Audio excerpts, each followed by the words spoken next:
नमस्कार दोस्तों, आप सब लोगों का एक नई वीडियो में हार्दिक स्वागत है। आज की वीडियो में हम सॉल्व करने वाले हैं एसएससी जीडी।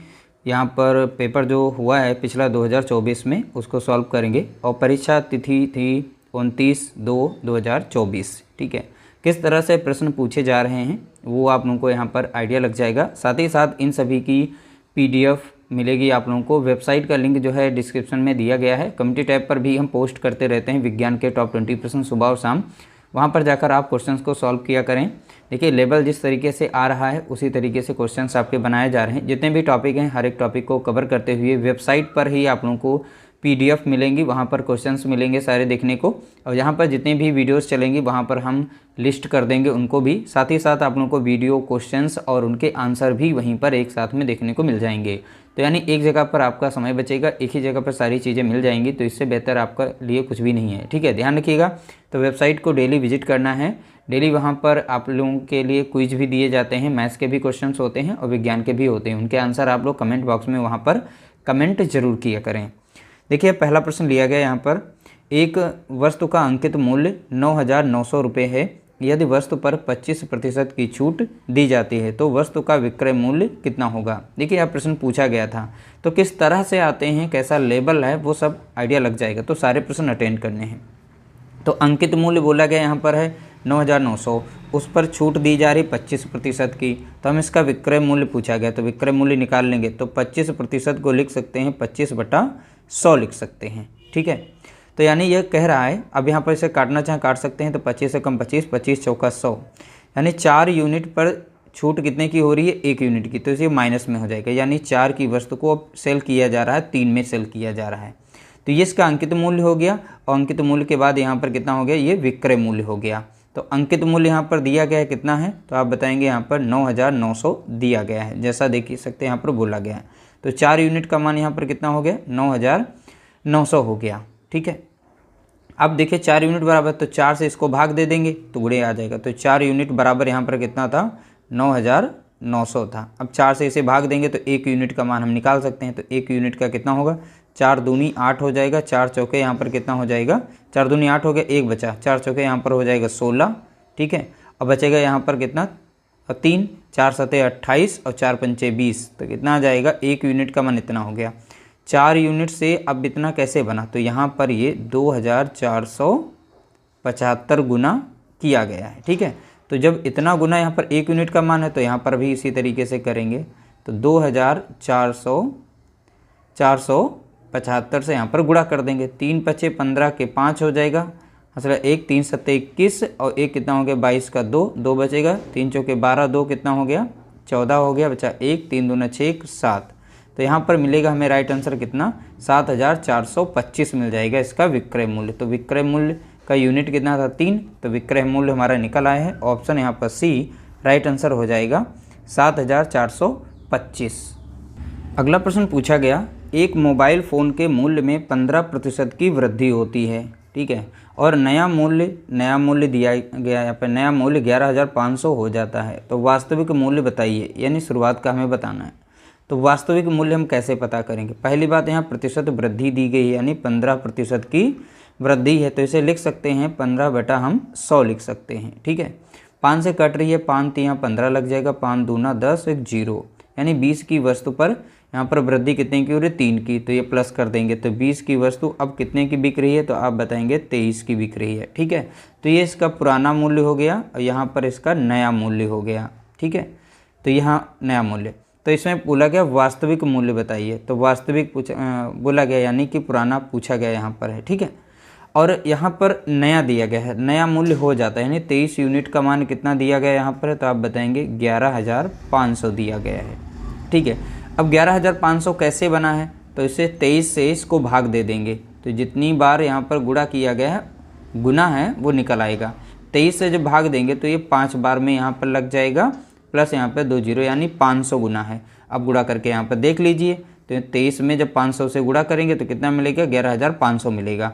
तो यहाँ पर देखेंगे 5 3 15 के 5, 1 है, 5 दूनी 10, 11। ठीक है, तो यहाँ पर भी ये 500 गुना हो जाएगा। कितने गुना, 500 गुना। 5 दूना कितना हो गया, तो आप बताएंगे 10। 0 टोटल कितने यहाँ पर 3 हो गए। तो इस तरीके से इसका वास्तविक मूल्य जो था वो था 10,000, यानी ऑप्शन डी हमारा यहाँ पर इसका राइट आंसर होगा। अगला प्रश्न पूछा गया 144 गुणा 2 इस तरीके से दिए गए। तो देखिए इसमें बॉडमास रूल का हमें ध्यान देना होता है, बशर्ते हमें यहाँ पर जहाँ जहाँ पर गुणा है उन सभी का हम गुणा कर लेते हैं इस तरीके से। बहुत ही सिंपल सा प्रश्न यह पूछा गया। तो देख सकते हैं यहाँ पर 2 से इसका गुणा करेंगे तो मिलेगा 2 चौके 8, यानी यहाँ पर दूना सब चीज़ें हो जाएंगी, यानी 200 यहाँ पर कितना हो जाएगा 88। इन दोनों का गुणा करेंगे कितना मिल जाएगा 288, और यहाँ पर हो जाएगा 13 पचे 65, यानी 650 हो जाएगा यहाँ पर। अब प्लस लगा था बीच में तो प्लस लगा देंगे, अब माइनस है तो माइनस, 10 दूना कितना हो जाएगा तो आप बताएंगे 20। ठीक है, आप चाहे पहले इनको जोड़ करके घटा सकते, बॉडमास रूल के हिसाब से चलिएगा। तो यहाँ पर 8 और यहाँ पे 0 है तो यानी कि हो जाएगा कितना 8 ही रहेगा। 8 5 13 के 3 हो जाएगा, बचेगा कितना 1। ठीक है, तो 1 आएगा तो यहाँ पर 6 2 8 1 कितना हो गया 9, तो 938 हो गया। 938 से हम माइनस करेंगे 20 को तो हमें मिल जाएगा कितना 918 मिलेगा। यही इसका राइट आंसर है। तो देख सकते हैं बहुत ही सिंपल सा प्रश्न पूछा गया। इसमें कुछ प्रश्न 2-3 होते हैं, प्रश्न थोड़े से लेवल बड़े होते हैं, बाकी सब प्रश्न सभी के सभी इजी रखे होते हैं। अगला प्रश्न पूछा गया 25% और 10% की दर को क्रमिक छूटों के समतुल्य। देखिए क्रमिक यानी लगातार छूटें हैं, एकल छूट ज्ञात कीजिए। तो एकल छूट के लिए फॉर्मूला होता है a + b + a × b upon 100 होगा। ये देखिए जब भी छूट होगी तो माइनस में लगेगी, छूट हमारी है यहाँ पर तो माइनस में रखेंगे यहाँ पर वैल्यू। ठीक है, तो माइनस का रखेंगे कितना 25 रखेंगे, और फिर से यह भी क्रमिक छूटें हैं, दोनों छूट थी तो यह भी माइनस में रहेगा। अब माइनस माइनस है तो यहाँ पर प्लस हो जाएगा। अब इन्हीं दोनों को यहाँ पर हम प्लस में लिख लेते हैं, यानी 25 गुणा कितना हो जाता है आप बताएंगे यहाँ पर 10 हो गया। अपॉन में कितना था 100 था फॉर्मूले का। अब इसे सॉल्व कर लेंगे, 1 0 से 1 0 काट देंगे, यहाँ पर देखिए 1 के बाद दशमलव लगा देंगे तो इधर देखा जाएगा 2.5 बनेगा। इसको सॉल्व करने पर ये माइनस माइनस आपस में जुड़ जाती हैं तो माइनस का कितना बनेगा 35, और इधर ये प्लस था, प्लस का कितना हो गया 2.5 हो जाएगा। अब इसमें से माइनस कर देंगे तो हमारा मिल जाएगा 32.5%। इसका राइट आंसर होगा, वो भी माइनस में। तो यानी कि यहाँ पर ये छूट है, माइनस में दिखाता है कि छूट दी गई है। तो इसका राइट आंसर हो जाएगा ऑप्शन बी हमारा यहाँ पर करेक्ट आंसर होगा। अगला प्रश्न पूछा गया 2 संख्याओं का अनुपात 5:6 है, यदि उनका गुणनफल 1920 है तो दोनों संख्याओं का योग कितना है। देखिए यहाँ पर 2 संख्याएं कोई दी गई हैं, पहली संख्या मान लेते हैं, ये दूसरी संख्या थी हमारी।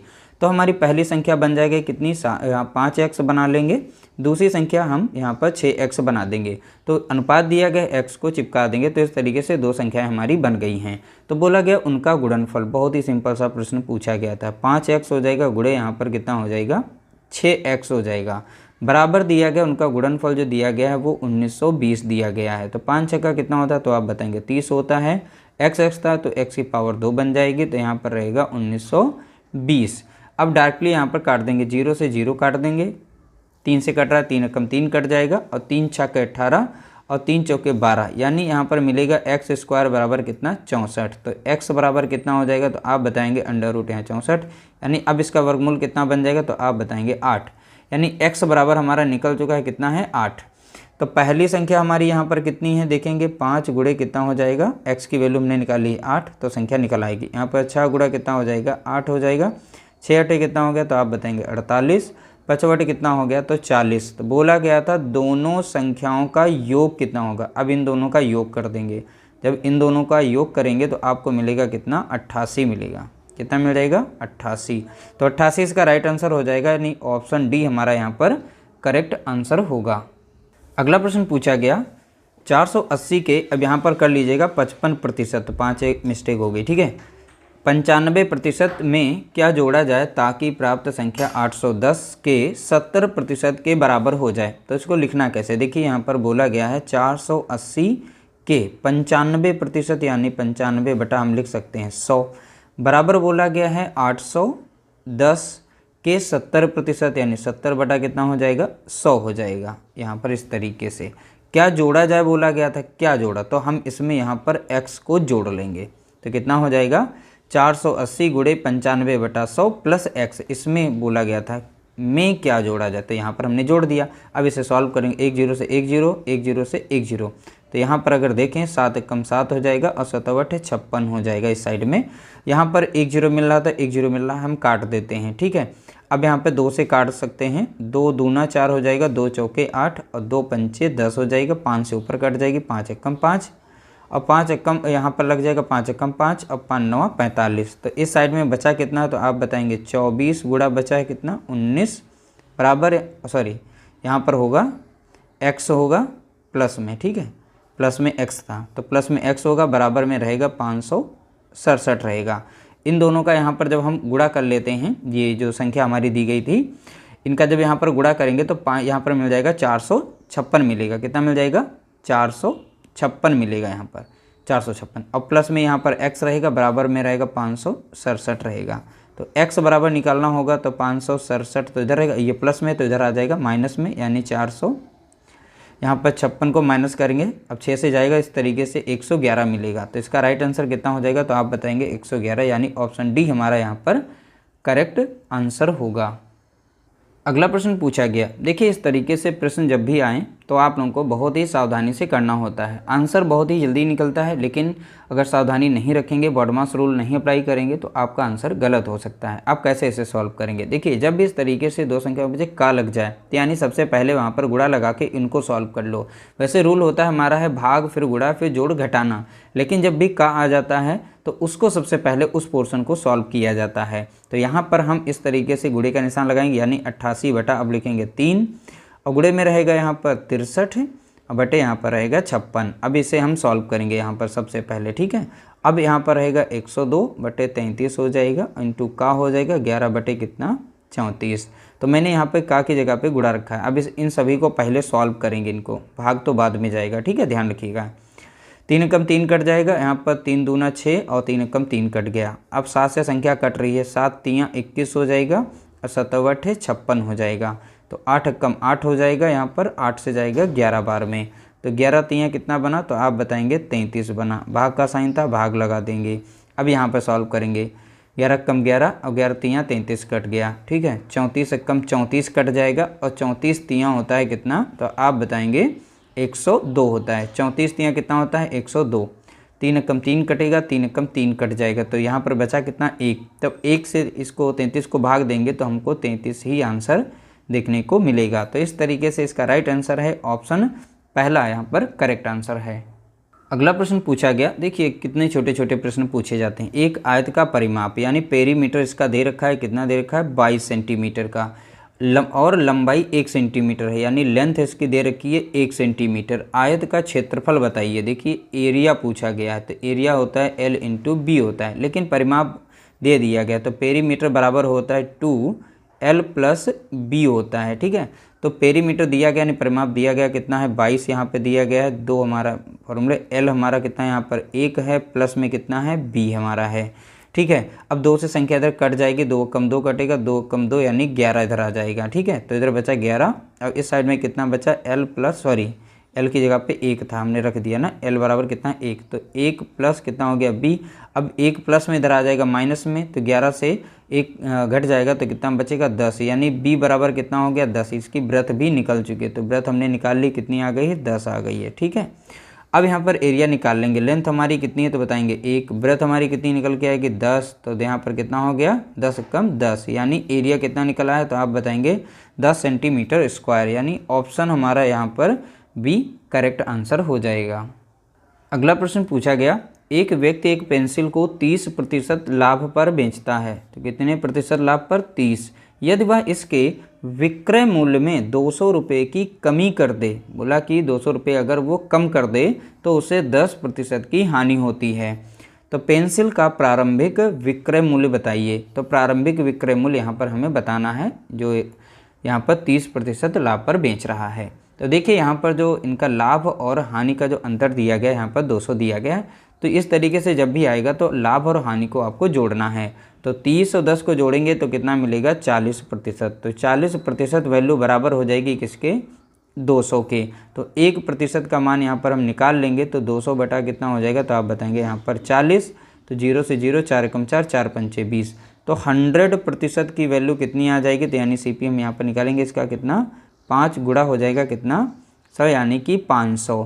तो CP इसका निकल चुका है, CP कितना हो गया, तो आप बताएंगे यहाँ पर 500 हो गया है। अब इसका सेलिंग प्राइस पूछा गया है, विद प्रॉफिट के साथ में पूछा गया, ध्यान रखिएगा। ठीक है। तो उसमें क्या रहेगा, हमारा CP प्लस प्रॉफिट उसमें जोड़ा जाएगा।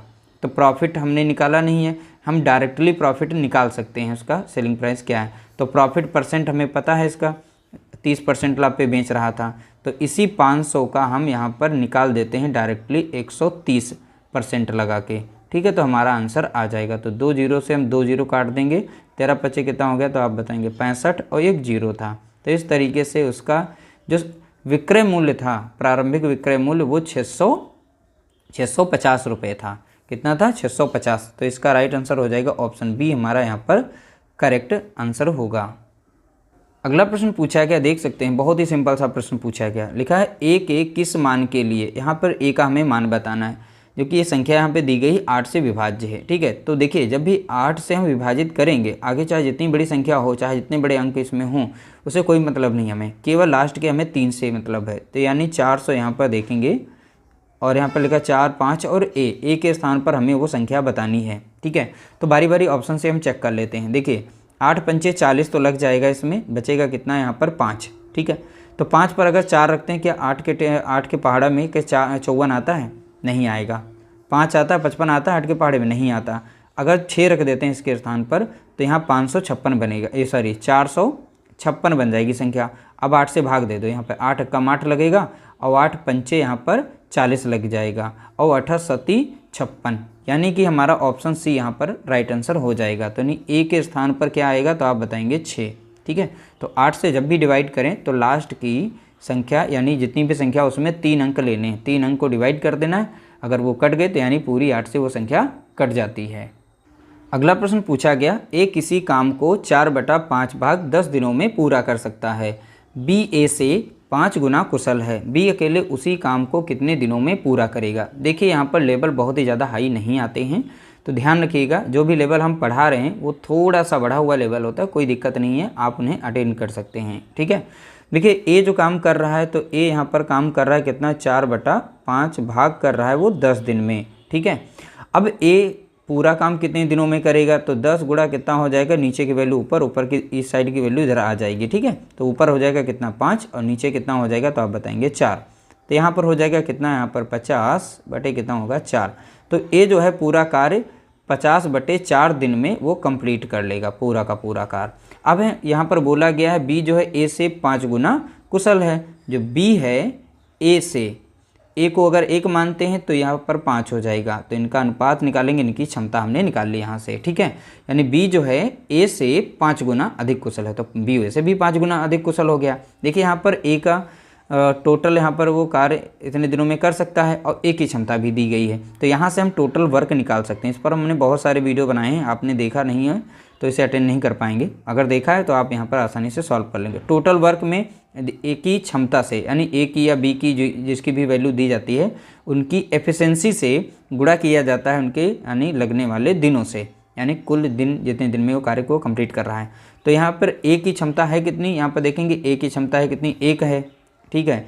अब ए जो है कितने दिनों में कार्य को कर रहा है, तो यहाँ पर कर रहा है कितना है, 50/4 दिनों में कर रहा है। इनका गुणा करेंगे तो आंसर हमें क्या मिल जाएगा, 50/4 ही मिलेगा। ये इनका क्या निकल आया, कुल वर्क निकल आया, ठीक है। अब बी के द्वारा लिया गया समय, बी कितने दिनों में करेगा, तो बी की क्षमता कितनी है, तो आप बताएंगे 5। अब यहाँ पर कुल कार्य कितना दिया गया, कुल कार्य दिया गया है 50 बटा कितना है 4, ठीक है, 50/4। अब बी की क्षमता कितनी, 5, तो बी की क्षमता से हम यहाँ पर भाग दे देंगे, ठीक है। बी की क्षमता से हम भाग देंगे कुल कार्य को, तो यानी बी के द्वारा कुल समय निकल आएगा कितने दिन में। अब इसे जब भी भाग देंगे तो इसी तरीके से कर लीजिएगा, आपका आंसर गलत नहीं होगा, वरना नीचे रख के हम डायरेक्टली इसे यहाँ पर ऊपर ले जा सकते हैं, ठीक है, यहाँ पर इनके नीचे, ठीक है। उसके बाद हमारा आंसर आ जाएगा। तो यहाँ पर देखिए, जब भी इस तरीके से होगी संख्या तो इसको लिख सकते हैं 1/5 ऐसे लिखना है। तो 5 एकम 5 कटेगी, 5 एकम 5 0। अब यहाँ पर 2 से कट जाएगा, 2 पंचे 10, 2 दूना 4। अब 2 से 5 को भाग देंगे, कितना आ जाएगा, 2.5 दिन आ जाएगा, यानी 2.5 दिन में कर लेंगे। दशमलव में आंसर दिया गया है, तो यहाँ पर दशमलव में आंसर हमें देना पड़ेगा। ऑप्शन बी हमारा यहाँ पर करेक्ट आंसर हो जाएगा। अगला प्रश्न पूछा गया, 5,000 रुपये का मूलधन 8 वर्षों के लिए साधारण ब्याज पर निवेश किया जाता है। यदि वार्षिक ब्याज दर 12% है तो 8 वर्ष बाद धनराशि कितनी होगी। तो यानी 8 वर्ष बाद जो धनराशि देनी है वो बतानी है, यानी कि मिश्र धन निकालना है, ठीक है। क्या निकालना है, मिश्र धन। तो मिश्र धन हम निकाल सकते हैं। मिश्र धन देखिए जो मूलधन होता है, मूलधन में जब ब्याज जुड़ जाता है, ठीक है, वही मिश्र धन कहलाता है। तो चलिए हम डायरेक्टली यहाँ पर निकाल लेते हैं फॉर्मूले से। निकाल तो शॉर्ट ट्रिक के जरिए भी सकते हैं, लेकिन उसमें भी उतना समय लगेगा, इसमें भी लग जाएगा इस प्रश्न को सॉल्व करने में। तो इसे हम बहुत ही सिंपल तरीके से सॉल्व कर लेते हैं। मूलधन हमारा कितना दिया गया, तो आप बताएंगे यहाँ पर 5000 दिया गया है, ठीक है, प्लस ब्याज। तो ब्याज के लिए फार्मूला क्या होता है, आपने देखा था SI का फार्मूला होता है, यानी P/R/T/100 होता है। PRT बोलते हैं, PRT/100, ठीक है। तो ये फार्मूला होता है। तो यहाँ पर देखेंगे मूलधन पहले रखा जाएगा, तो मूलधन हम रख लेंगे यहाँ पर, ठीक है, 5000 था। दर इसकी कितनी है, तो आप बताएंगे 12% दर है यहाँ पर। समय कितना, 8 वर्ष बाद बोल रहा है, तो 8 रखेंगे। अपॉन में कितना रहेगा, 100 रहेगा। बस इसे सॉल्व कर दीजिए, आपका आंसर आ जाएगा। 2 जीरो से 2 जीरो कट जाएगा। 12/8 कितना होता है, तो आप बताएंगे यहाँ पर 96 होता है। तो देखिए यहाँ पर तो 5000 ही रहेगा, प्लस अब 50 और 96 का गुणा करेंगे तो 1 जीरो इसमें लगा था, लगा देंगे। 5 छक्का 30 का इतना जीरो हो गया, 3 बचा है यहाँ पर, और 5 9 45, 3 कितना हो गया, तो आप बताएंगे 48। तो देख सकते हैं बहुत ही कम समय के अंदर आंसर आ गया। तो इस तरीके से इनको जोड़ेंगे तो 9800 आ जाएगा। तो बहुत ही सिंपल सा क्वेश्चन था और बहुत ही सिंपल तरीके से हमने सॉल्व करके दिखा दिया। इस तरीके से आप अब भी सॉल्व कर सकते हैं। अगला प्रश्न लिया गया, देखिए यहाँ पर इस तरीके से एक समीकरण पूछा गया था। बहुत ही सिंपल सा प्रश्न था। देखिए यहाँ पर जब भी इस तरीके से आए, सबसे पहले छोटे ब्रैकेट को सॉल्व करना, उसके बाद बड़े, फिर बड़े, ठीक है। तो यहाँ पर सबसे छोटा अंदर का दिख रहा है ब्रैकेट यहाँ पर, ठीक है। तो इन दोनों को जब जोड़ेंगे तो यहाँ पर दोनों प्लस में, तो यहाँ पर मिलेगा कितना हमें, 13। तो प्लस का हमें 13 मिल गया। अब ये 13 प्लस का है, अब ब्रैकेट के बाहर यहाँ माइनस का है, तो यहाँ प्लस माइनस क्या बना लेगा, माइनस हो जाएगा। अब माइनस का अब 13 बन जाएगा, क्योंकि बाहर यहाँ पर था 10 हमारा, तो 10 हो गया। ये ब्रैकेट के अंदर का है। तो देखिए यहाँ पर ये प्लस में 10 है या माइनस में 13 है। तो इन दोनों को जब सॉल्व करेंगे तो हमें मिलेगा कितना, माइनस का 3 मिल जाएगा। कितना मिलेगा, माइनस का 3। यह माइनस का है। अगला यहाँ पर ब्रैकेट के बाहर देखेंगे, यह भी माइनस का है। तो यहाँ पर कुल मिलाकर 6 माइनस ये फार्मूले का हो गया। अब ये खुद का माइनस है, यहाँ पर 3 है। तो माइनस माइनस अब बनाएंगे कितना, प्लस का बना लेंगे। तो माइनस माइनस कितना हो गया, प्लस, ठीक है। तो प्लस के कितना हो जाएगा, यहाँ पर 13 हो जाएगा। ये तो हमारा माइनस माइनस कितना हो गया, तो यहाँ पर 6, सॉरी यहाँ पर कितना हो जाएगा, 9 हो जाएगा। तो 6 3 कितना हो जाएगा, 9। तो प्लस का हमारा ये 3 था, तो 6 3 कितना हो गया, 9। तो ये प्लस का बना, यहाँ तक का सॉल्व किया हमने, ठीक है। अब ये 9 हमारा प्लस में और अगला माइनस में है, ठीक है। तो ये प्लस में, ये माइनस में, तो 8 और माइनस कितना हो जाएगा, 9। तो इन दोनों को माइनस करेंगे तो माइनस का मिला कितना हमें, 1। यहाँ तक हमने सॉल्व कर लिया, माइनस का 1 है। अगला देखेंगे यहाँ पर माइनस है, तो यहाँ पे 24 और ये माइनस था, माइनस लगा देंगे। अब ये हमारा माइनस है, ब्रैकेट से पहले जब सॉल्व करके माइनस आया है, ठीक है। अब माइनस का 1 करेंगे तो माइनस माइनस क्या बना लेगा, तो प्लस का 1 बना लेगा। तो इस तरीके से इसका राइट आंसर कितना आ जाएगा, 25 आ जाएगा, ठीक है। कितना आ जाएगा, 25। तो ऑप्शन हमारा यहाँ पर पहला इसका राइट आंसर हो जाएगा। अगला प्रश्न पूछा गया, एक मेज का विक्रय मूल्य 7686 रुपये है, यदि लाभ प्रतिशत 22% है तो मेज का क्रय मूल्य बताइए। देखिए लाभ से ही हम निकाल लेंगे। तो लाभ दिया गया है 22%, तो इसको 22 बटा हम लिख सकते हैं 100। लाभ है, अब 2 से काटेगा 2 कम 2, 2 कम 2, और यहाँ पर कटेगा 2 पंचे 10, 0, यानी 50 यूनिट पर लाभ हो रहा है 11 का, ठीक है। लाभ बोला गया तो ये प्लस में जुड़ेगा, यानी 50 की वस्तु अब भी कितने की रही है, तो इन दोनों को जोड़ेंगे तो कितना मिलेगा, 61 मिलेगा। इनका सेलिंग प्राइस आ गया। तो बोला गया है क्रय मूल्य, यानी इसका क्रय मूल्य हमें बताना है, ये फाइंड करना है, यहाँ पर ध्यान रखिएगा, ठीक है। और इसमें दे रखा विक्रय मूल्य दे रखा है, यानी यहाँ पर 61 यूनिट का मान, यानी सेलिंग प्राइस का मान दे रखा है कितना है, 7686 दे रखा है, ठीक है। यानी 61 यूनिट का मान दे रखा है। 61 यूनिट बराबर कितना है, 7686। 1 यूनिट का मान हम यहाँ से निकाल सकते हैं, 7600 यहाँ पर 86 हो गया, और 61 से भाग देंगे। तो 61 से भाग इसे देंगे तो 61 एकम 61 लगेगा, यहाँ पर 1 बार लग जाएगा, फिर 2 बार और 6 बार, यानी 1 यूनिट का मान हमारा निकल के आ जाएगा 126 आएगा। यानी कि यहाँ पर गुणा किया जा रहा है 126 से, तो 61 गुणा कितना हो गया, 126, तब हमको ये मिला, ठीक है।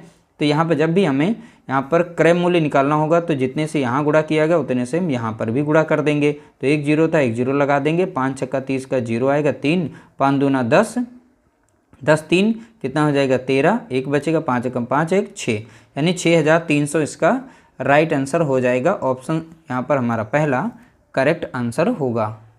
अगला प्रश्न पूछा गया, देख सकते हैं बहुत ही सिंपल सा प्रश्न, ठीक है। ए और ए और बी का अनुपात दिया गया, यानी ए का संबंध यहाँ पर है 7 से और बी का संबंध यहाँ पर है 4 से, ठीक है। तो यहाँ पर थोड़ा अलग सेपरेट था। अब यहाँ पर इसका मान हमें बताना था, ठीक है। तो देखिए 6a, तो 6 है और a का मान यहाँ पर कितना है 7 है, ठीक है।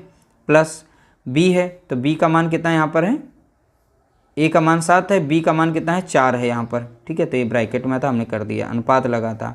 a हमारा कितना था, a हमारा कितना है यहाँ पर देखेंगे 7, फिर से 7 कर देंगे, फिर माइनस b हमारा कितना था 4 था, तो 4 लिख देंगे, ठीक है। अब इनका गुणा करेंगे सबसे पहले, 6 सत्ते कितना हो गया, तो आप बताएंगे 42 हो जाएगा। 42 में प्लस करेंगे 4 को और 6 सत्ते 42 यहाँ पर हो जाएगा, माइनस करेंगे 4 को, अनुपात लगा हुआ था। अब इसमें से 4 को जोड़ेंगे, यानी यहाँ पर बन जाएगा कितना 46 बनेगा, ठीक है। कितना बनेगा 46, 42 में 4 जोड़ेंगे। अब इसमें 4 घटा देंगे तो कितना बनेगा 38, ठीक है। कितना हो जाएगा 38, तो 2 से काट देते हैं, 2 दूनी 4, 2 तीन 6, 2 कम 2, 2 नाम 18, यानी 23 अनुपात कितना आ गया 19 आ गया। इसका राइट आंसर हो जाएगा 23 अनुपात 19। तो इस तरीके से टोटल हमने इस वीडियो में जो है 15 प्रश्न सॉल्व किए हैं। इसके बाद जो 5 प्रश्न बचे हुए हैं वो आप लोगों को देखने को मिल जाएंगे हमारी वेबसाइट पर। वहाँ पर टोटल आप लोगों को टॉप 20 प्रश्न जो भी प्रीवियस ईयर एग्जाम यानी इस SSC GD में जो पूछे गए उन सभी की वहाँ पर जो है एक साथ में क्वेश्चंस मिल जाएंगे, सभी के आंसर्स भी हम वहीं पर प्रोवाइड करा देंगे। वीडियो अच्छा लगा हो तो लाइक कर देना, शेयर कर देना।